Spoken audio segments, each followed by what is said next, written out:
My coffee mug slips from my fingers and shatters against the kitchen tile, sending ceramic shards skittering across the floor. I barely notice. My eyes remain fixed on my phone, thumb scrolling through image after image of smiling faces gathered in my aunt's sunlit backyard. 34 guests. I count them methodically, as if the number might somehow change if I try again. Cousins I haven't seen in years. My mother's college roommate. Even Great Aunt Judith, who needs a walker to get around.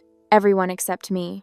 The bridal shower photos show tables draped in cream-colored linens, floral centerpieces in Fiona's favorite coral and mint, champagne flutes raised in countless toasts.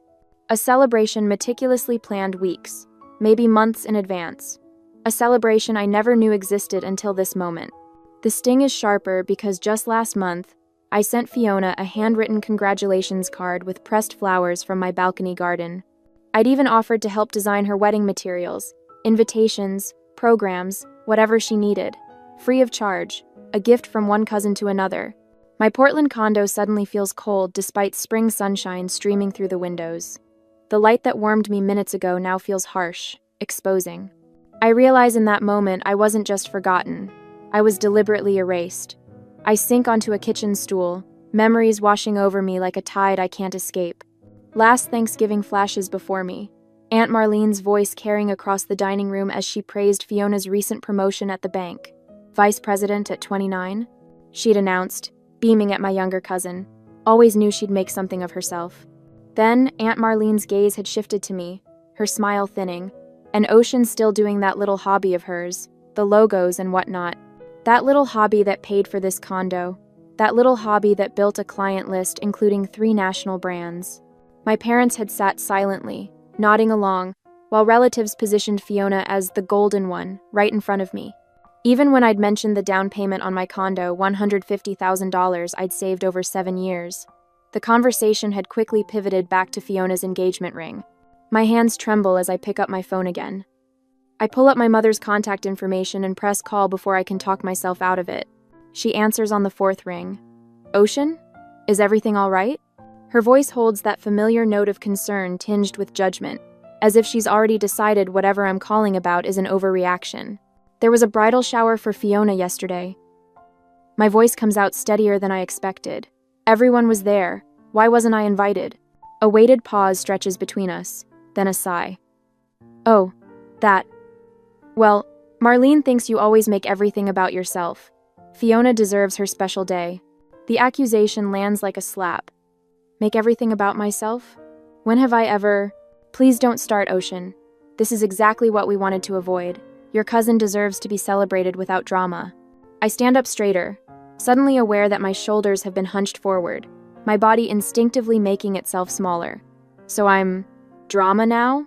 That's what you all think of me? It's not personal, Ocean. Not personal. The same words my mother uses whenever she wants to dismiss my feelings. My free hand stops trembling. A strange calm settles over me as I realize this isn't a misunderstanding. This was deliberate, planned, discussed. I'm going to call Aunt Marlene. Ocean, don't... My mother's voice rises with alarm, but I've already ended the call. I find Aunt Marlene's number and dial, surprised by my own steadiness. When her voice comes through, clipped and impatient, I don't bother with pleasantries. Why wasn't I invited to Fiona's bridal shower? A pause. Then, I was wondering when you'd call. No apology, no excuse. Just cold acknowledgement. You shouldn't be there. Fiona deserves a day that's just hers. Just hers. As if my presence would somehow diminish my cousin's happiness. As if I'm a shadow that might darken her spotlight. I'm her cousin, her only cousin. The words feel hollow even as I say them. Blood relation clearly means nothing. Listen, Ocean. Aunt Marlene's voice hardens. We've all discussed this. The wedding plans too. I suggest you don't make this into something bigger than it needs to be. Some relationships in this family are already strained. The threat isn't subtle. Push back. And what little connection I still have with my family might vanish entirely. I stand at my kitchen window, staring at the city spread out below, and suddenly understand with perfect clarity. My family values appearances over genuine connection. They always have. I hang up without saying goodbye, the silence in my apartment no longer oppressive but clarifying. A cardinal lands on my balcony railing, its bright red feathers vivid against the gray spring sky. It watches me for a moment before flying away, and I find myself wondering what it might be like to be that free.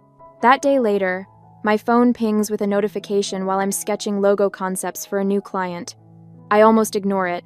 Deadlines wait for no one, but habit makes me glance at the screen. A group message from Aunt Marlene. Remember to bring Fiona's wedding flowers on Saturday. Good thing we didn't invite Ocean, less drama. My pencil stops mid-stroke. The room tilts slightly as I lean against the kitchen counter, my breathing shallow, the phone screen blurring before my eyes.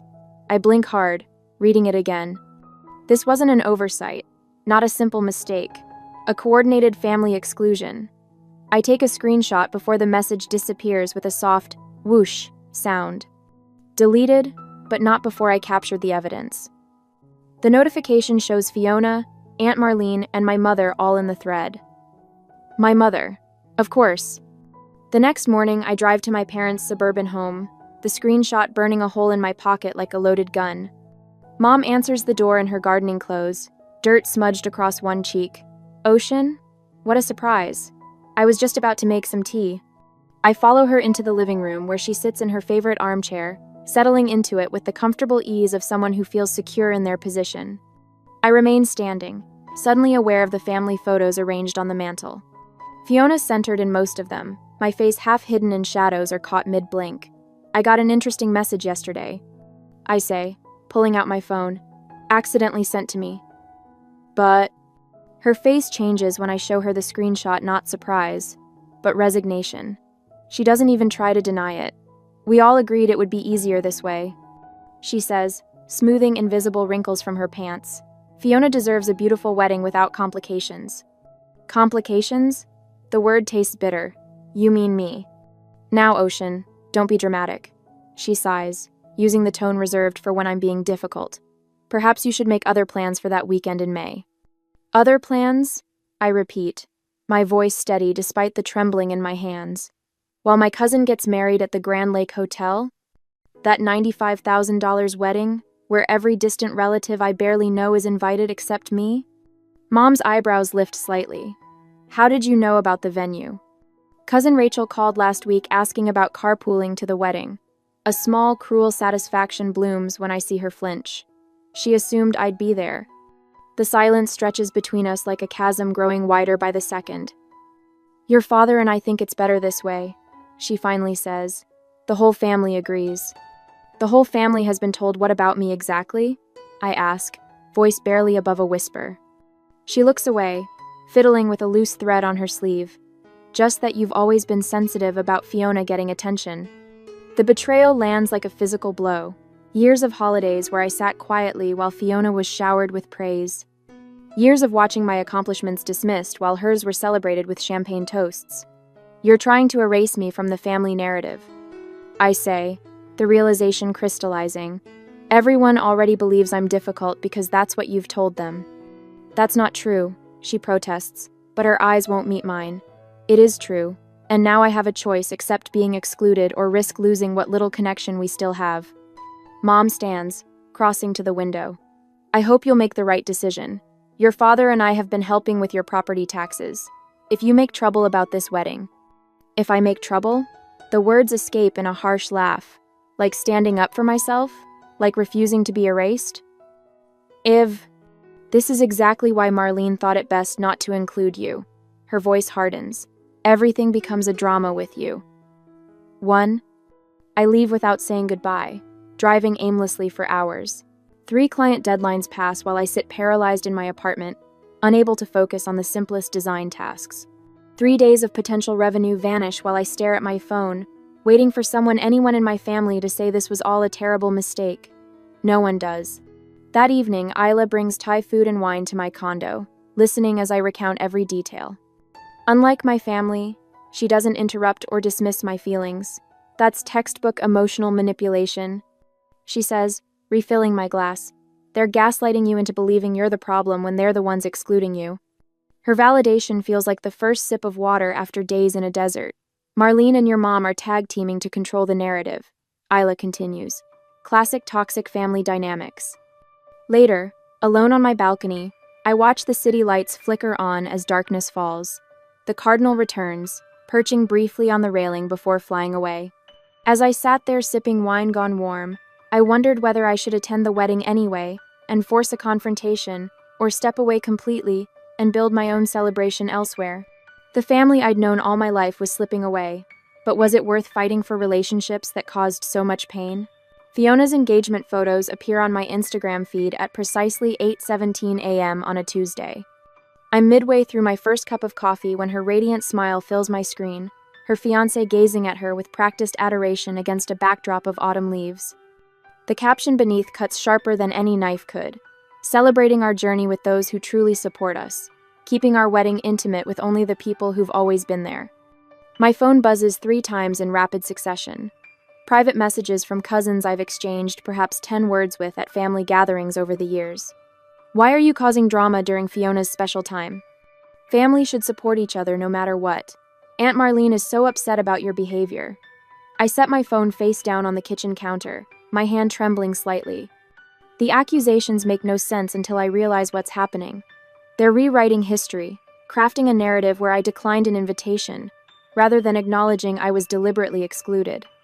My grandmother's call comes that evening as I'm washing dishes, her voice wavering with disappointment.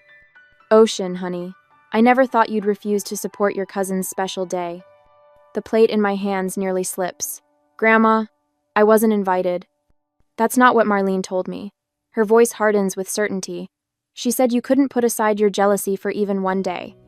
After we hang up, I stand motionless at my kitchen sink, water running over my hands until it turns from warm to cold. The family story about me is taking shape without my input.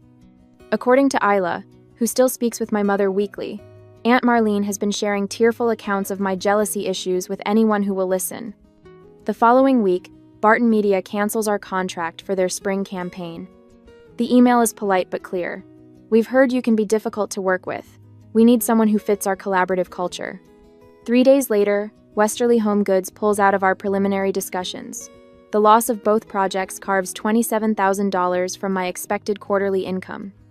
I track the connections methodically. Barton's marketing director plays tennis with my uncle. Westerly's owner attends the same church as Aunt Marlene. Sleep becomes a distant memory. I spend nights hunched over my computer, redesigning my portfolio website instead of resting. Every pixel adjustment, every color shift, feels like reclaiming a small piece of my narrative. At 3 a.m., with my eyes burning from screen glare, I wonder how many hours of work it will take to outrun the whispers. My once comfortable routine fractures. I stop visiting Marigold Coffee despite their perfect oat milk lattes because Aunt Marlene's Bridge Club meets there Thursday mornings. I drive 15 minutes out of my way to shop at a different grocery store after spotting my mother's friend Caroline, examining apples in my usual produce section. Checking social media becomes a form of self-harm. Each notification triggers a physical response, quickened pulse, shallow breathing, fingers turning cold. I start documenting every interaction with family in a leather-bound journal, recording dates, exact wording, witnesses present. The evidence feels important somehow, though I'm not sure who I'm collecting it for. The anonymous text arrives on a Sunday morning. Some people aren't stable enough to attend formal events. "Your absence is a kindness to everyone." I recognize the phrasing Aunt Marlene's particular brand of cruelty wrapped in concern. The phone slips from my fingers onto the couch as something inside me finally breaks. The doorbell rings at that exact moment. I consider ignoring it until I hear Isla's voice through the door. "I know you're in there, Ocean. I brought Thai food and wedding magazines." She stands on my threshold, clutching a paper bag from Bangkok Kitchen and a stack of glossy publications. Her camera bag is slung over one shoulder. "What are you doing here?" My voice sounds hollow even to my own ears. Isla pushes past me into the apartment. "Let's plan something that's actually worth celebrating, a day that's about joy, not appearances." I'm about to ask what she means when my mother's silver sedan pulls into the visitor parking space visible from my living room window. My stomach clenches. "Client call in 5 minutes," I lie, reaching for my laptop as my mother knocks at the door. Isla squeezes my shoulder before retreating to the kitchen with our food. My mother enters without waiting for an invitation, her eyes taking inventory of my living space as if searching for evidence of my supposed instability.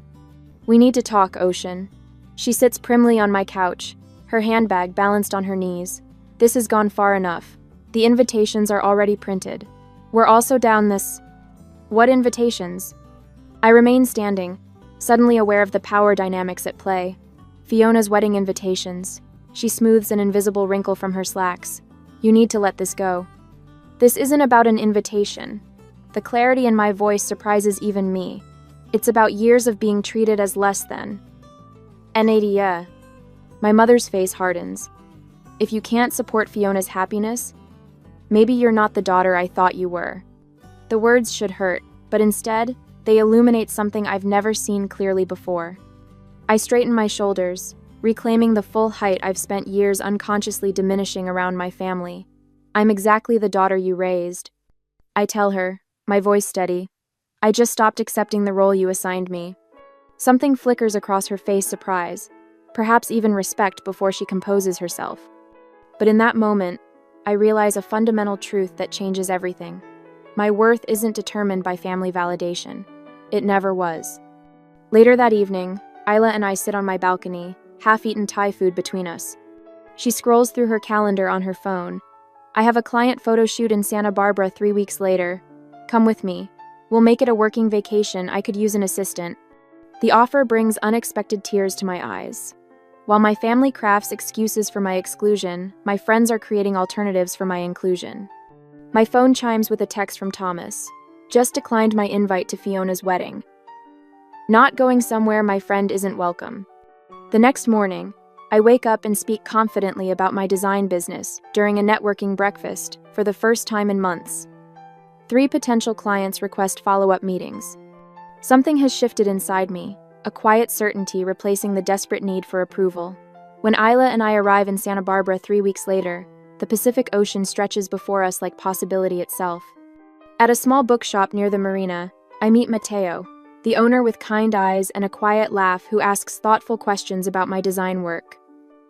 You should see my place at sunset, he says after our 3rd coffee together. I restored an old seaside villa just north of here. The light is perfect for someone with your eye for design. Standing on his terrace that evening, watching the sun sink into the ocean, a thought forms with unexpected clarity. What if the answer isn't fighting for inclusion in a celebration that doesn't want me? What if I wrote a different story for myself entirely? 2 months later, my phone sits on Mateo's kitchen counter, its screen displaying a half-finished invitation design. The coastal villa's morning light streams through tall windows, illuminating the space where 18 place settings will soon host the only people who truly matter in my life. What do you think about this font pairing? I point to the screen, where elegant script contrasts with clean sans serif text. Too predictable? Mateo leans forward, the scent of his coffee mingling with the salt air drifting through open windows. It feels like you, confident but not shouting for attention. I smile, making a small adjustment to the spacing. For 3 weeks, every spare moment has gone into planning this gathering. Not a reaction to family drama, but a celebration reflecting who I've become. Each element from hand-pressed botanical prints to custom playlists showcases my professional talents while honoring genuine connections. May 15th, I say, tracing the date on screen. Far enough from Fiona's wedding that no one can claim I'm being competitive. Does it matter what they think? Mateo asks, his voice gentle but challenging. It matters that I know my intentions. I save the file and close my laptop. This isn't about them anymore. For the first time since finding those bridal shower photos, excitement bubbles up without the bitter aftertaste of rejection. I'm creating rather than reacting, building something authentic rather than fighting for space where I'm unwanted. My phone rings, Aunt Marlene's name flashing on screen. I consider letting it go to voicemail, then decide against it. I'm done hiding. Hello? My voice comes out steady, professional. Ocean. Her voice could freeze water. What's this I hear about you planning some vacation during family wedding season? You need to take down those social media posts immediately. I frown, confusion momentarily replacing caution. What posts? Isla's photography page. The save the date announcement for your event. At a seaside villa? On May 15th? My stomach drops. May 15th? But Fiona's wedding isn't until June. Silence stretches between us. When Marlene speaks again, her voice drips with artificial sweetness. Oh, didn't you know? The date was moved weeks ago. May 15th at the Grand Monarch Hotel. Everyone's been informed. Everyone except me. So you're having your little party the same day as Fiona's wedding? The accusation hangs in the air. Family will take sides, Ocean. Think about what you're doing. My first instinct is panic. Should I change my date? Apologize for a conflict I didn't create? But as Marlene continues listing reasons I should rearrange my plans, something hardens inside me. I look at the invitation design, at Mateo setting coffee mugs in the sink, at the home that welcomed me without conditions. I won't rearrange my joy to accommodate your judgment, I say quietly. What did you just say to me? The date stays, Aunt Marlene. Anyone who wants to attend either event should follow their heart. You've made yours clear. I end the call before she can respond. Mateo watches me carefully, waiting. Apparently, Fiona's wedding is the same day as our celebration, I tell him. Complete coincidence. Do you want to change our date? The question hangs between us. With both ceremonies now scheduled for the same day, I faced a choice: postpone my celebration to avoid conflict, or proceed with the day Mateo and I had planned. Was preserving peace with people who excluded me worth disrupting my own happiness? No. I answer finally. We're keeping our date. Mateo nods, understanding without needing explanation. This is the difference between chosen family and blood ties. One requires performance, the other offers acceptance.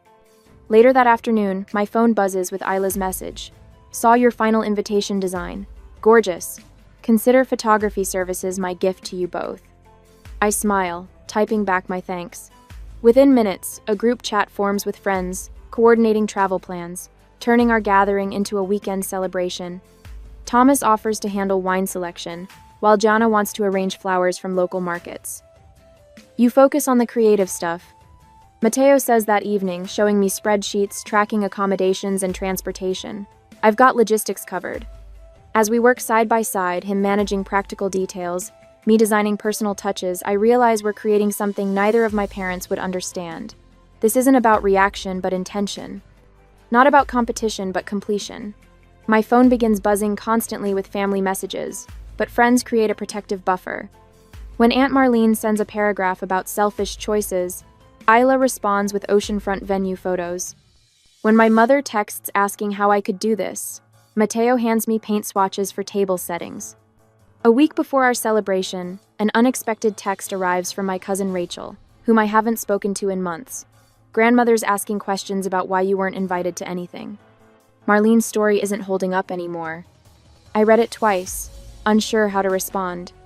The next day, another message arrives, this time from Uncle David. Something doesn't add up about this wedding drama. Fiona keeps changing her explanation. The family narrative, so carefully constructed, begins showing cracks. Different relatives have been told different versions of my exclusion, and the contradictions are becoming noticeable. When my grandmother's name appears on my phone that evening, I answer immediately. Ocean? Her voice sounds smaller than I remember. I'd like to hear your side of this wedding business. Before I can form a response, another call beeps through my mother. I let it go to voicemail, focusing on my grandmother's questions. Later, I listened to my mother's message, her voice strained with forced casualness. We need to talk about a compromise. Can we meet tomorrow? It's urgent. I set the phone down, looking out at the sunset, painting Mateo's garden in golden light. For the first time, the thought of facing my family doesn't fill me with dread. Whatever comes next, I'm standing on solid ground. The knock on my door comes at 8:15 on a Tuesday morning, 3 days before my ceremony. Through the peephole, I see my mother clutching her purse with white knuckles while Aunt Marlene stands beside her, designer handbag dangling from a tight grip. I consider pretending I'm not home, but the truth needs addressing eventually. Ocean, sweetheart. My mother's voice carries forced cheer as she steps into my condo. We thought we should talk. Aunt Marlene follows, her gaze sweeping critically across my living room where design samples for my ceremony with Mateo lie neatly arranged. This has gone far enough, she says, not bothering with pleasantries. I remain standing while they settle onto my sofa. The power dynamic feels different now. In their presence, I no longer shrink. We'd like to propose a compromise, my mother says, hands fidgeting with her wedding ring. You can attend Fiona's reception, the evening portion only. If her eyes meet Marlene's briefly, you cancel your party. Think about how this looks to everyone, Aunt Marlene adds. 2 events on the same day divides the family, forces people to choose sides. Quote, my mother leans forward, voice dropping. Your grandmother is very stressed about this situation. At her age, this kind of family conflict isn't good for her heart. The manipulation is so transparent, it almost makes me laugh. Instead, I walk to my drafting table and return with a leather portfolio. I'd like to show you something, I say, opening it to reveal watercolor sketches of an intimate seaside ceremony. This is what Mateo and I have planned.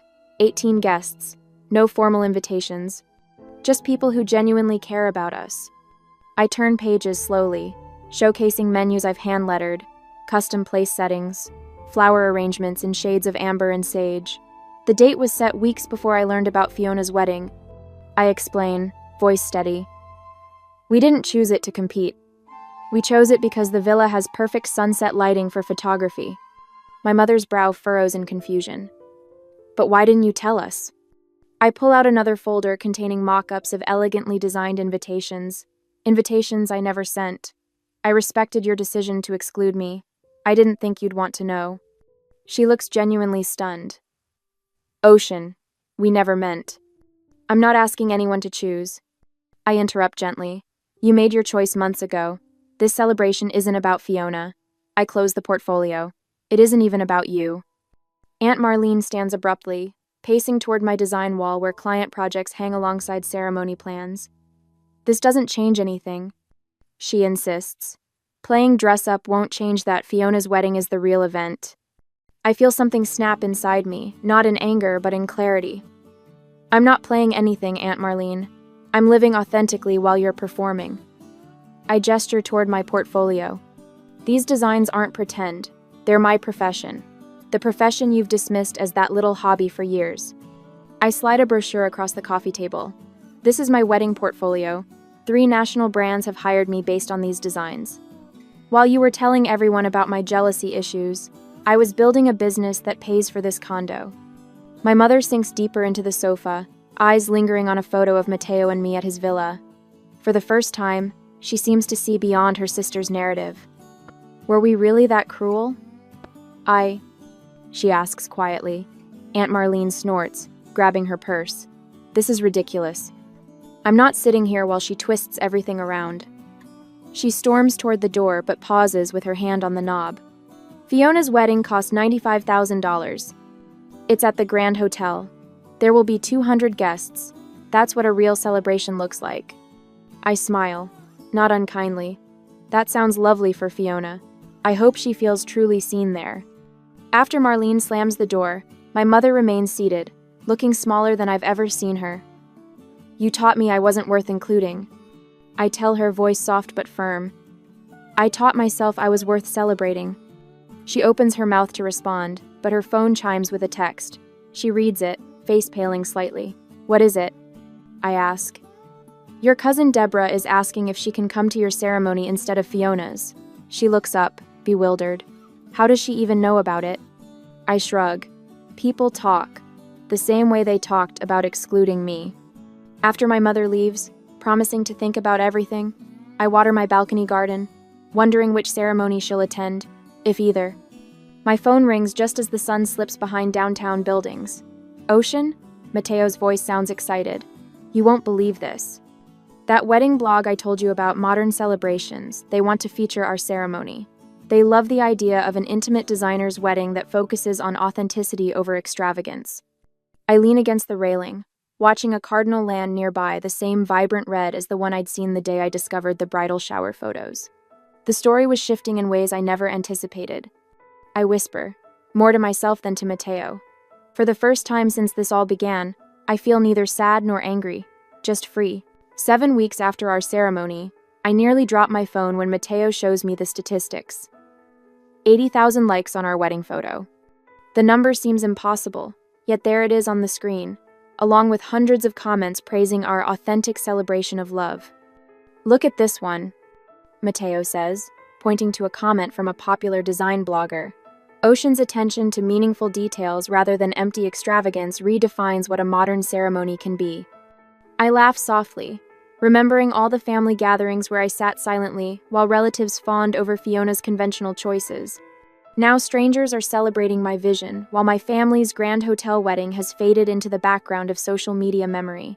My design business calendar now bulges with appointments. 3 major brands have reached out since the wedding feature went viral, tripling my client base overnight. Yesterday, an editor from California Wedding Quarterly emailed about featuring our ceremony, specifically requesting an interview about my design work. The irony? I tell Mateo as we sit on our balcony watching the sunset paint Portland's skyline. They excluded me to keep me from stealing focus. And now, the doorbell interrupts my thought. A courier delivers a cream-colored envelope with Aunt Marlene's distinctive handwriting. Inside, a terse letter demands I decline the magazine feature, out of respect for Fiona's privacy during this difficult time. My hands should be shaking. 7 weeks ago, they would have been. Instead, a calm clarity washes over me as I tuck the letter back into its envelope. "What will you do?" Mateo asks, his voice gentle. I walk to my desk and pull out a copy of the magazine that featured my design portfolio last month. I slip it into a mailing envelope with a note I've composed without hesitation. I'm not competing with Fiona. I'm completing my own story. Note: no anxiety floods my system as I seal the envelope. No desperate need for approval tightens my chest. The transformation still surprises me how completely I've stopped seeking validation from people determined to withhold it. 2 days later, Isla calls with news that sends me spinning through our apartment. "The showcase is confirmed," she announces. 30 designers, and you're the headliner. My friends have organized a rewritten design showcase at a restored estate near Seattle, featuring artists who've reimagined traditional approaches. The event emphasizes authentic connection over manufactured perfection, substance over performance. At the opening reception, Isla raises her glass. "To writing ourselves into stories worthy of our lives," she toasts, and the room erupts in applause. I stand among people who celebrate rather than diminish my vision, and the contrast to family gatherings couldn't be starker.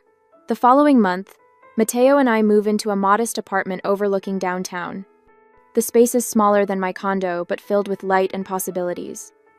My calendar now includes speaking engagements about authentic design alongside client meetings with companies that value substance over flash. I'm arranging prints for my office wall when the doorbell rings. When I open it, Aunt Marlene stands there with Fiona slightly behind her. Enthapted. "We need to talk," Marlene says, pushing past me into the apartment. "This has gone far enough." Fiona looks uncomfortable as Marlene continues. "Was all this necessary? The magazine? The showcase? Were you so determined to make a point?" I study their faces. Marlene's indignant, Fiona's uncertain, and feel a surprising wave of compassion. "You think this is about you?" I ask quietly. "It's the first time I've celebrated without worrying how you'd twist it. That's all." They leave shortly after, Marlene stiff-backed and silent, Fiona with a backward glance I can't quite interpret. As I watched them leave the showcase, I wondered if healing family wounds requires both sides to acknowledge the injury, or if sometimes the healthiest path is to simply tend your own garden and let others make their choice. What would you do? Work to repair relationships that caused such pain, or focus on nurturing the connections that helped you bloom?